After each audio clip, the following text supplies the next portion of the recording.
Hi, Palabo here. While I'm working on episodes for the next season, I'll give you some flashback episodes. Episodes that you might have missed. You get 3 episodes per week. The flashback today is episode 58. It was recorded in May 17 and is from my visit to the Bahamas. Before we start, I'd like to remind you that I have a Facebook page where I share a lot of photos and stories that doesn't necessarily make it into this podcast. It's on facebook.com/The Radio Vagabond, or just search for The Radio Vagabond. Okay, you ready? Let's go to the Bahamas.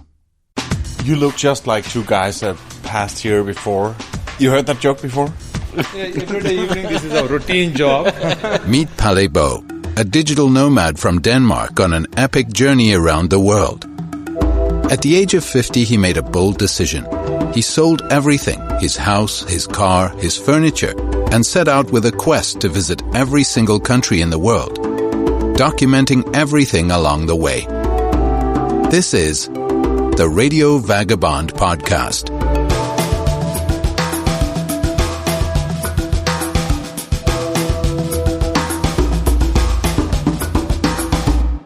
This episode is brought to you in part by Hotels25.com. It's a website that helps you find the best prices on hotels and guest houses and hostels around the world in one simple search. Hotels25.com. It's best price guaranteed. In this last episode from Grand Bahama, I'm going to show you around the place I stay. I'll talk to 2 guys that also live here and walk past me several times every night. And then we're going scuba diving. But first, I'm going to a small place by the sea to eat conch. We all know those big, beautiful shells, but did you know that there's delicious meat inside? The guy who's preparing them uses a hammer and special tools to get it out. His name is Terry. So Terry, I've seen the shells, but I never really thought that there was anything eatable inside, but it's a national dish here in the Bahamas. Oh yeah, this is one of the best dishes in the Bahamas, the conch. So Terry, what are you doing now? You have the big shell in your hand and a hammer? All right, yeah. This here is the conch, right? Yeah. See him in there? Yeah, I see it. All right, now the only way you're gonna get him out of here if you hit it here, right? Yeah. Once you crack a hole in this, right? Once you crack a hole right there, Yeah. top of the shell, take him off of the shell in here, right? Oh, there it is. There it is. That's it there. Whoa. It's a big chunk of meat there. Yeah, that's the conch. This is the conch right here. Yeah. And you have this here. But is it alive now Yes, or? always alive. See that? See if you look carefully, you see the eyes right here? Yeah. Right there's the eyes. It's right on the tip here's the eyes. Yeah. You see them already? This here is called the pistol. Right, this is help him digest the food. This one here is the horn. Yeah. Or the claw. Yeah. This is his feet. This is what he walks with. Oh, okay. Yeah, he hooks along the ocean floor Yeah. and drags the shell himself along and he eats right there. That's right there is the mouth right there. Are you gonna kill it anytime soon? Oh yeah, I'm gonna clean it right now and show you how to clean it. All right? Never seen anything like this. See right here, you have to cut here. You've done this before. Oh yeah. It's very fine white meat. Oh yeah. Oh, all muscle. Yeah. Can you compare it to crab meat or? Oh no. This just got a taste and meat of its own. Some people say like octopus, but no. It's completely different. Yeah. All muscle. Yeah. That's it. And it don't carry a bone either. No. No bones. No. No bones. No. That's no. right. No. Just the claw, and when that's out of the way, it's just pure. And that's it, and skin Yeah. it. Yeah. Once you take the skin off it, it's all white meat. Yeah. Then you clean it with some fresh seawater, water from the sea, salt water, and some lime. And some lime, yeah. Yeah, that cleans it completely. You don't cook it? Oh, that's good, cuz you do crack conch, you do steam conch, you do stew conch, you do conch fritters, you do conch salad, you do whatever you want to do. Conch fritter. Yeah, you curry conch and all. Yeah. Yeah, it's real good. The one with tomatoes, sweet pepper, and onions and everything. Lime and orange, conch salad. Yeah. And it's very, very nice. Yeah. Yeah, thank you. I had a Kong salad, and that was delicious. You're listening to the Radio Vagabond podcast. Before we continue, I want to remind you that I have a Facebook page where I share a lot of thoughts, pictures, and videos. You'll find it by going to facebook.com/PalaRadioVagabond. I'm at the apartment here in Grand Bahama, and let me tell you a little bit about it. It's in a condominium area with flats in 3 floors. I'm on the 2nd floor, and as I enter the place, there's a kitchen on my right with a big stove, huge fridge, lots of cupboards, and everything I need for cooking. Absolutely everything I need for cooking. And then I enter the whole living room area. There's a dining area right here, and right next to it there's a couch and a TV. And in the far back, close to the windows that overlooks the pool, there's yet another sitting area with another couch and 2 armchairs. And it's like 40 by 15 feet. So it's a very big room. This is the main room. Here in the back there's a bedroom that I haven't been using. This bedroom sleeps 3. There's a queen-size bed and a bunk bed on top of that. A cupboard, lots of drawers. Beautiful room that I haven't been using. And then there's a small bathroom here with a shower, and in here, the last room is the master bedroom with a huge king-size bed. It even looks as if it's bigger than a king-size bed. Very, very nice cupboards and drawers as well. And inside the room, behind half wall, there's yet another bathroom with a bathtub and everything I need. So this is very, very, very nice. And there's a pool area, a giant pool in the middle of the apartment complex, and it's so nice there. And I've been swimming almost every day. But I'm staying here for 3 weeks, and I'm staying here for free. Yeah, if you've never heard of Trusted House Sitters, that might confuse you. Trusted House Sitters is a website I joined recently, and this is my first house sit. I'm taking care of this house, this apartment, and I have some minor tasks, and then I get to stay for free. That's the whole idea about it. In most places there are dogs or cats, or I've even seen some have cattle and horses that you need to take care of. But here, there are no animals here, but I have some minor tasks. The owners, they rarely come here, so they rent it out most of the time. And of course they have a cleaning lady to come and take care of it, that it's clean. But they needed someone to be their eyes and ears and make sure that everything is okay here. That the fridge worked, the electricity, then I did a deep clean on the couch. I had the fabric off these couches and armchairs and had it in the washing machine. And now it's very beautiful and much cleaner than before I came. And I have another job here. I need to clean the fabric on the chairs, so I got this this spray called Purple Blaster.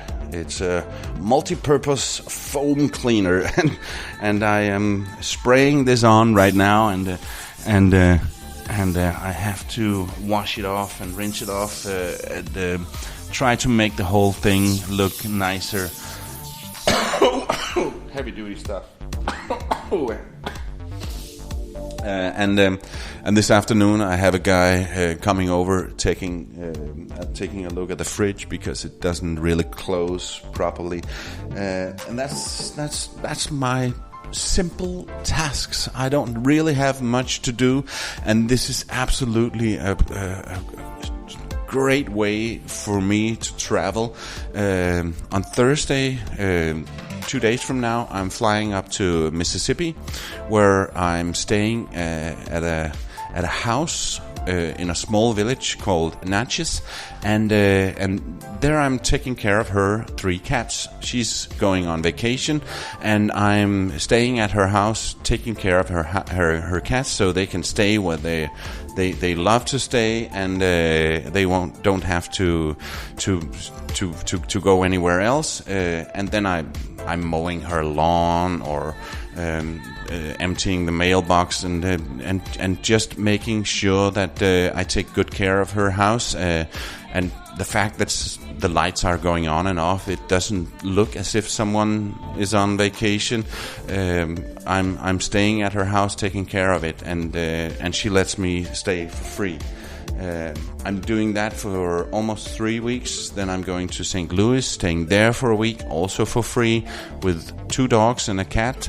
And in September, I'm going to North Carolina, staying at a house in a place called Greensboro, where I'm taking care of 3 bigger dogs. That's probably going to be a handful, but I also enjoy the company when I'm traveling alone. Most of the time, I enjoy the company of 2 tail-wagging dogs, and I'm going to enjoy the company of cats jumping up on my lap and tail-wagging dogs, and it's going to be absolutely lovely. But for me, the most important thing, besides the fact that I'm saving a lot of money in renting a place, it is the thing that you're living like the locals, and you're living in a house where everything is. There's nothing missing because somebody's living there. When I rent an Airbnb, sometimes there's just enough, but not always really enough. Many places there's only one pot for cooking. So if I want to do, like, say, spaghetti bolognese, I need to cook the meat first and then take it out and then boil the spaghetti.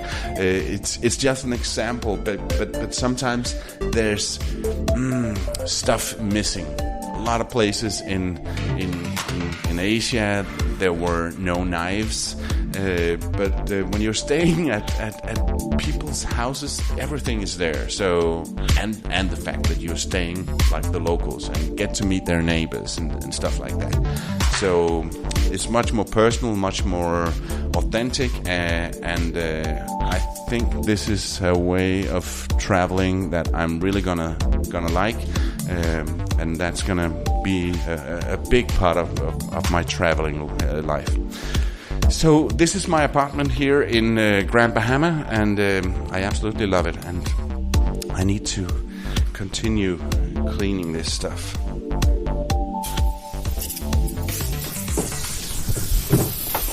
Where are we going today?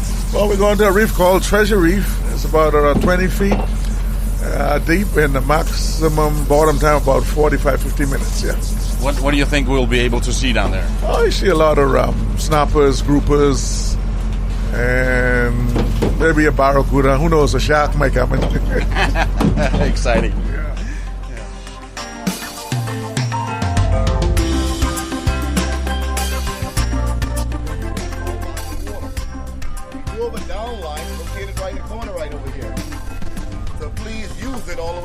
Nice and slow, clearing air. Once you're on the bottom, please wait for me. I'll come down and give a yoke hand signal, and I'll take it a nice slow toward the reef. All the dark section behind us is the reef. So please follow me wherever I go. Is that clear? Yeah. On the tour to dive, this is very important. Please let me know when you get down. This is Presley I'm speaking to. He's got the scuba diving company Caribbean Divers. This dive is a shallow dive. Myself, I have a PADI open water scuba diving license, and I'm allowed to dive as deep as 18 meters. But there's a newbie on this trip without a license. So after a lesson in a pool, she's allowed to go diving in the ocean, but only down to 5 meters and only with an instructor right by her side at all times. And since I'm not that experienced yet, I chose to tag along so I can feel comfortable about scuba diving again. So now I'm on the boat on the dive boat back from the dive. We only did a shallow dive. We were down to 12 feet. What's that? 5-6 meters, and it was truly amazing. There were so many fish down there and coral reefs, and this was my first dive in the Caribbean Ocean. So I still have 2 more dives before I leave the Bahamas, and that's going to take me a little deeper in a little deeper water. I don't know exactly what we're going to see, but I'm so looking forward to it. The 2 dives I was talking about didn't happen. We were going diving with large tiger sharks, and that would have been amazing. But there was a little bit too much wind, so the waves were too big. You can argue that it's not that big a problem with big waves when you're in the ocean, but it would be a problem to get back on the boat after the dive, because it would be moving too much. And then there's something about you can't go diving up until a certain point before you're going flying because of something with pressure. So, yeah, it didn't happen. I'll have to come back to the Bahamas and do the tiger shark dive with Presley. By the way, I put a link to Caribbean divers on theradiovagabond.com. You are listening to the Radio Vagabond podcast. If you like what you hear, please leave a review in iTunes. If you're listening on an iPhone, you can actually do it right there within your podcast app. And now, back to the show.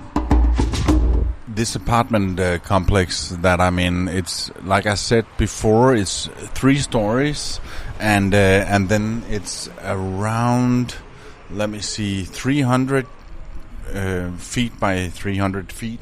And it's square, of course, and there are sort of a corridor or a balcony around the building on each floor, with doors leading into each apartment. And every night I've been here, there are 2 guys. They've been walking past. They do laps. They do 5, 6, 7 laps every night. And I said hi to them a bunch of times. Some of the times I pulled a joke that, oh man, you look just like 2 guys that have passed me before. And they laughed at me the first 3 times. And then they did their own joke that, yeah, we look like guys that have passed here before.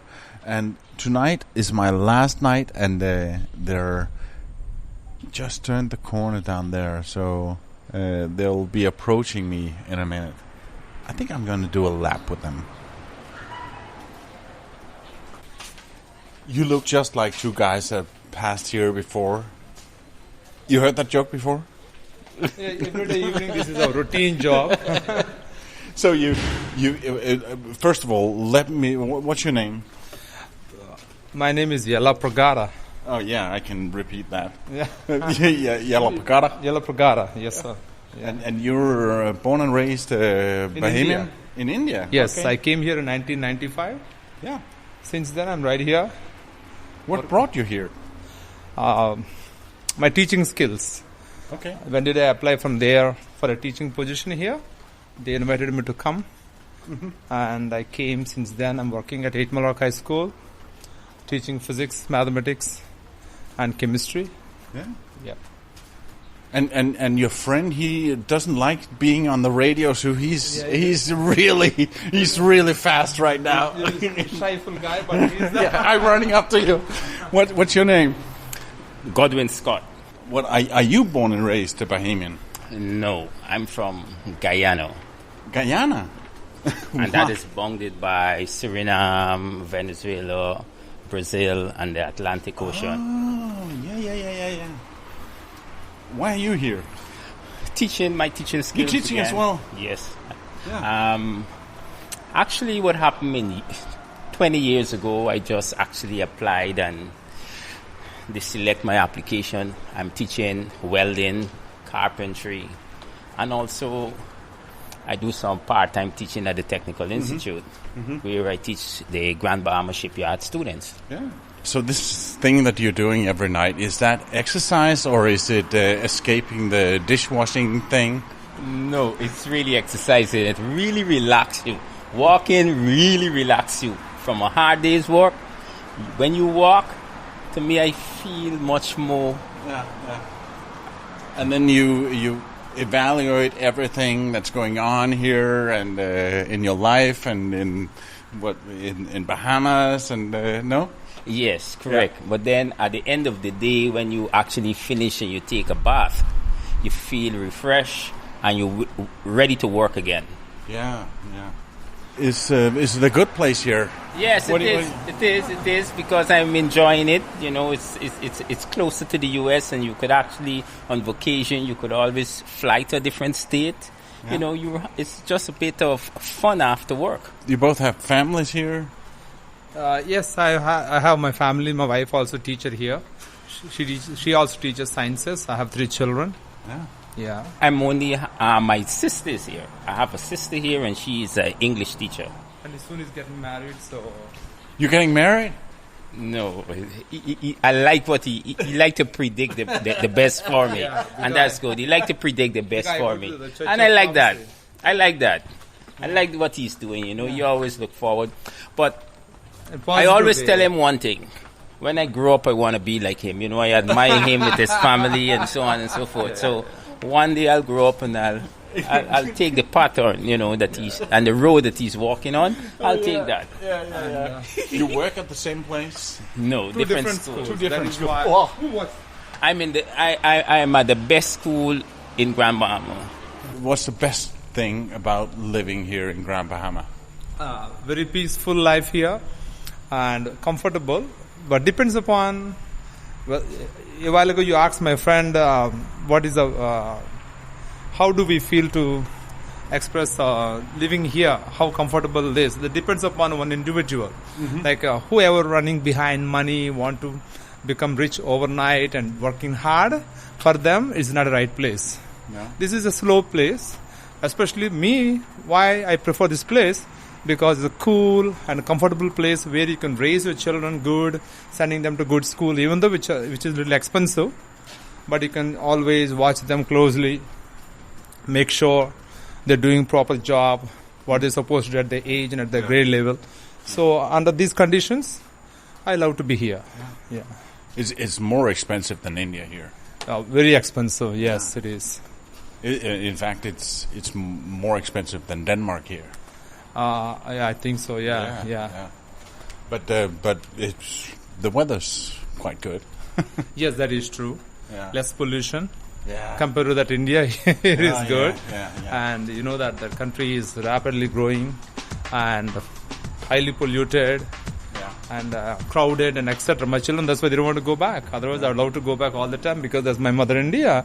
Yeah. But since my children born in this part of the world, and only I took them as visitors in the summertime for a few weeks, so they did not like. Yeah. If either of you were to be the mayor or the prime minister tomorrow, what's the first law that you would put here? It can't happen. if really that happens, theoretically, yes. I would prefer to encourage more free trade. Bring the more business people to come and invest here. Yeah. So with that, because this country needs a lot of exposure. Mm-hmm. Otherwise, still this country looks like a little backlog towards the development and economy and etc. So open the doors for more companies and more business people to come and invest here, so we can create more jobs here and more skilled people here. Yeah. So with that, this country also will grow in right direction and compete with other countries. Yeah. Yes. Well, we're almost at the end of the lap, and I enjoyed walking with you. And nice to finally get a chance to chat with you. Yeah, we too. Thank you very much. This episode is brought to you in part by Hotels25.com. It's a website that helps you find the best prices on hotels and guest houses and hostels around the world in one simple search. Hotels25.com. It's best price guaranteed. If you like this podcast, please subscribe in iTunes or the podcast app on your smartphone. You can see pictures, watch videos, and read much more on theradiovagabond.com. Pale can be reached for interviews and public speaking gigs on mail@theradiovagabond.com. That was all here from Grand Bahama. The next stop of my journey will be the small city Natchez in Mississippi. And I'm so looking forward to that. My name's Palabo, and I gotta keep moving. See ya.